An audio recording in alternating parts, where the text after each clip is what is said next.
කාලවක වැනි පවිට මිනිසුන් මෙන්ම නාලාගිරි ඇතුන් වැනි සත්‍යන්තයින් පවා ලෝතුරා බුදුගුණය හමුවේ එදා දමනය වුණා. දුක් විඳින සත්වයින් ඒ දුකෙන් මුදවාලන පිණිස අමාමෑණි බුදු පියාණන් වහන්සේ මිහිරි වූ ධර්මය දේශනා කළා. ඒ මහා බුදුගුණයන් ප්‍රේමනාත් ජයතිලක මහතාගේ පද රචනයෙන් හා සරත් දසනායක මහතාගේ සංගීතයෙන් හැඩවි ලාංකීය ගීත කෝකිලාවියක වූ සුචාතා අත්තනායක මහත්මියගේ හඬින් බොදු බැති ගී අතරට එකතු වුණා.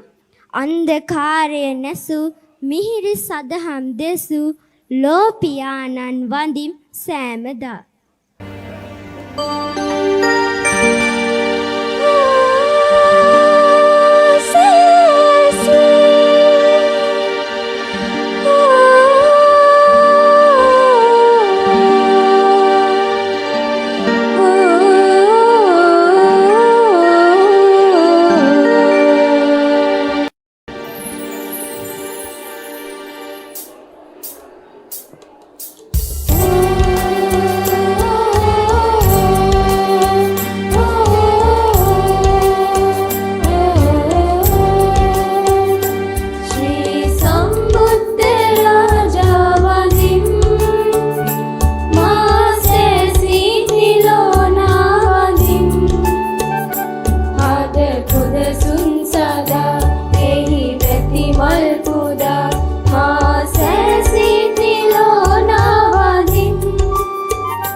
Andekare